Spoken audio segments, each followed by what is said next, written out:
Assalamualaikum warahmatullahi wabarakatuh. Perkenalkan, saya Wahyu Nur Syamputra Pratama, pegawai Kementerian Keuangan yang ditempatkan di Direktorat Jenderal Pajak.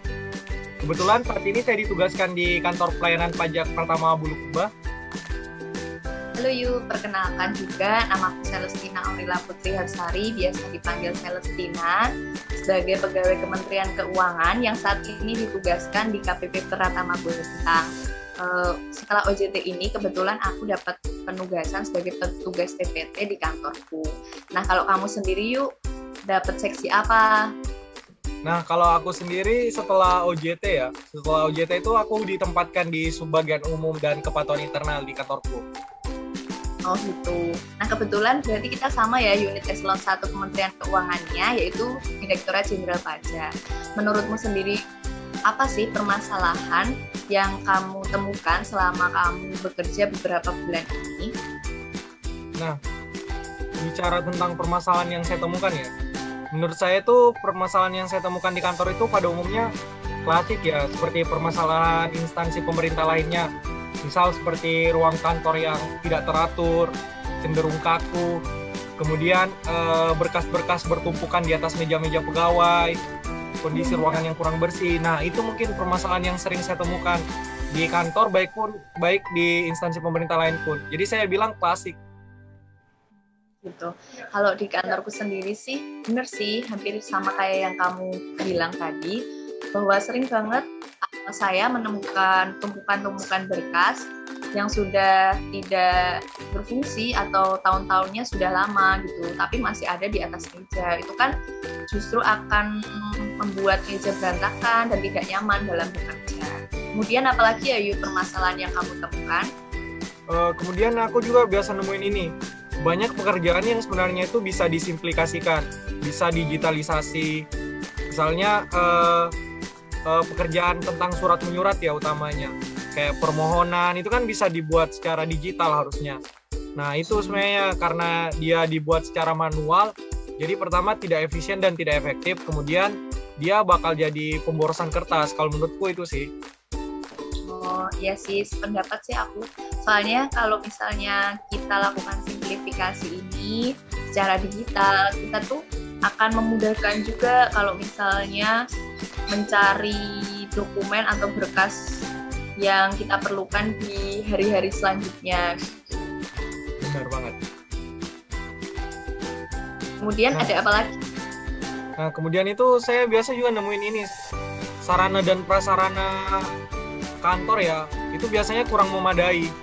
Kebetulan saya kan ini biasa ngedesain spanduk kegiatan kantor. Nah, itu sarana komputer atau perangkat elektroniknya itu kurang memadai, jadi komputernya biasa lemot.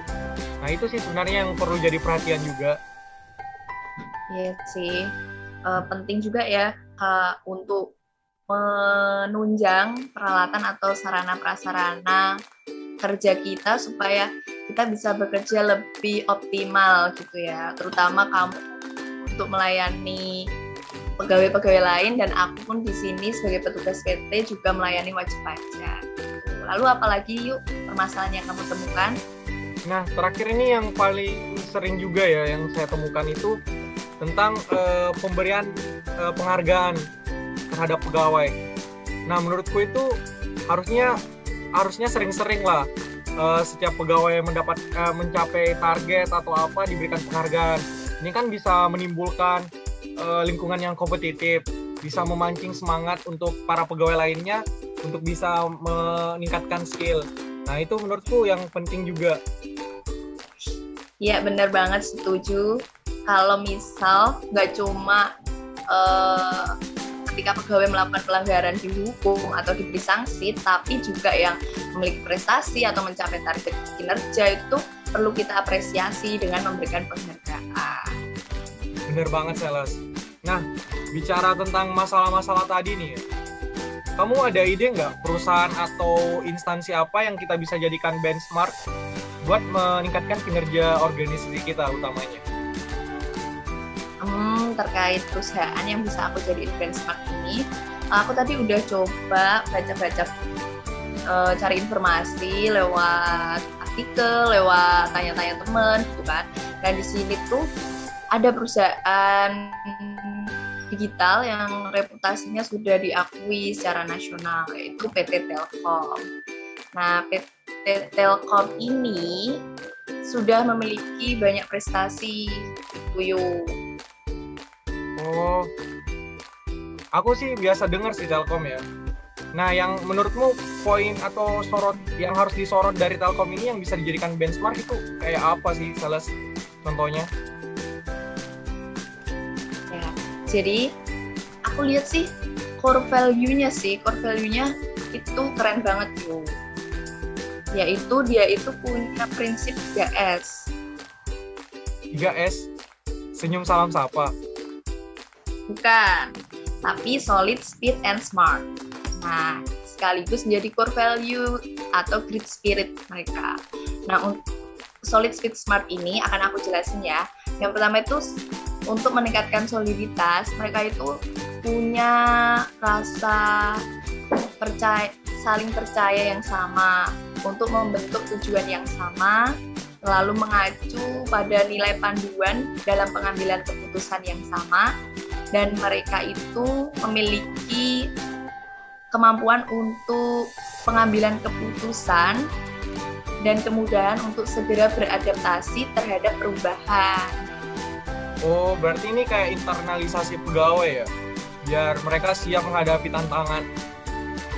Ya, jadi loyalitas pegawai atau kesatuan pegawai untuk memiliki rasa yang sama, pengambilan keputusan yang sama, dan lebih pentingnya sih adaptasi terhadap perubahan. Oh, selanjutnya apa lagi tuh, Sales? Selanjutnya ada speed. Speed ini artinya sikap mental bertindak sebagai pelopor, gitu. Jadi ditentukan dengan bentuk aksi untuk mewujudkan kecepatan dalam merespon peluang bisnis. Jadi mereka itu berorientasi pada ketepatan, kecepatan, dan kualitas, bagaimana membentuk harga, bagaimana menyampaikan kepada pengguna layanan mereka gitu. Jadi kecepatan sih. Oh, berarti mereka lebih ini ya, membandingkan kecepatan memberikan pelayanan dan sebagainya. Ya, orientasinya seperti era digital sekarang kan. Iya, betul banget. Kemudian yang terakhir ada smart. Smart ini tuh seperti apa yang mereka putuskan atau apa yang mereka berikan atau mereka putuskan itu sudah sesuai dengan perkembangan yang ada atau bisa melihat situasi yang ada. Oh, berarti mereka memang mempelajari dulu ya secara mendetail, terus mengeksekusi ya, ibaratnya seperti itu ya? Ya, jadi mereka tahu permasalahannya, lalu mereka juga bisa memutuskan solusi yang terbaik dari permasalahan. Selain core value-nya ada apa lagi, Sales, yang bisa dijadiin benchmark? Ya, selain core value-nya itu, tadi aku juga baca-baca di PT Telkom sendiri itu ada budaya namanya tahapan sosialisasi sendiri. Dia punya tahapan sosialisasi sendiri gitu. Dan mungkin baru dengar sih. Jadi dia itu tahapannya mulai dari awareness sampai understand. Jadi kan tidak bisa dipungkiri ya, pasti dengan ada berbagai kebijakan itu merespon masing-masing orang berbeda nih, nggak semuanya baik. Nah, pasti banyak pegawai yang resisten. Jika respon mereka sudah resisten, maka selanjutnya akan lebih sulit untuk mensosialisasikan suatu kebijakan baru itu sendiri. Nah, oleh karena itu, proses melakukan tahapan membentuk budaya kerja di dalam organisasi itu sangat penting. Nah, untuk mempercepat pelaksanaan budaya kerja ini, PT Telkom menggelar pertandingan antar divisi untuk mengetahui divisi mana yang sudah mendemonstrasikan budaya kerja tersebut. Jadi ini kaitannya supaya masing-masing divisi itu memiliki jiwa kompetitif untuk bisa mendemonstrasikan budaya kerja gitu. Berarti secara tidak langsung semua akan berlomba-lomba untuk menginternalisasikan suatu kebijakan yang baru itu tadi. Oh, berarti triknya di situ ya. Kalau misalnya mereka punya kebijakan, mereka membuat perlombaan buat para pegawainya itu saling berlomba-lomba mempelajari dan mengamalkan lah istilahnya ya. Oh, Iya, betul banget.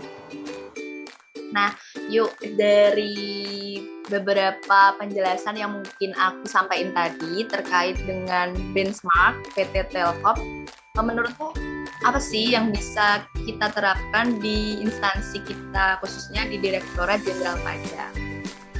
nah dari yang aku dengar ya, Seles, aku sih nyorot apa-apa yang kamu sampaikan tadi, itu kebanyakan bisa diterapin sebenarnya di Direktorat Jenderal Pajak. Misal tentang core value PT Telkom tadi, yang speed, solid, sama smart kan. Nah itu sebenarnya bisa diterapin di kantor kita utamanya. Misalnya mengenai kecepatan kan. Nah itu kita bisa terapin mengenai kecepatan pemberian pelayanan. Jadi apa-apa bisa diproses secara cepat. Kemudian itu tadi solid, kita bisa nginternalisasi para pegawai biar kita bisa capai satu tujuan. Nah, kemudian yang smart tadi kan, yang bisa baca situasi, kemudian mengeksekusinya. Nah, itu sebenarnya juga penting. Ya, kalau misalnya pegawai menghadapi permasalahan-permasalahan yang ada di kantor kan, itu harus bisa diterapkan, kita mempelajarinya dulu, kemudian mengeksekusi. Nah, itu sih yang penting. Sama yang tadi yang kamu sebutin juga, yang mengenai tahapan sosialisasi. Nah, aku kan melihat ini, kita kan instansi pemerintah. Nah, instansi pemerintah itu sangat berpegang teguh terhadap yang namanya peraturan. Nah, apalagi di Kementerian Keuangan kan, sering banget tiba-tiba muncul KMK, ya kan, KMK terbit. Nah, itu harusnya kita bisa menggunakan tahapan sosialisasi yang digunakan PT Telkom. Misalnya, tadi dijelasin sampai ke bawah-bawah, apakah udah mengerti kan? Sampai mengerti dari awareness sampai mengerti kan? Kemudian yang tadi juga bisa dibuat semacam perlombaan. Kita bangun jiwa kompetitif, misalnya berlomba-lomba mengamalkan KMK atau peraturan yang baru terbit. Nah itu sih yang bisa aku tangkap tadi. Ya itu sih bener banget, setuju apa yang kamu sampaikan. Kira-kira itu sih yang bisa diterapin di Direktorat Jenderal Pajak gitu. Sekian dan terima kasih dari kami. Bila ada kata-kata yang kurang berkenan, mohon dimaafkan. Wassalamualaikum warahmatullahi wabarakatuh.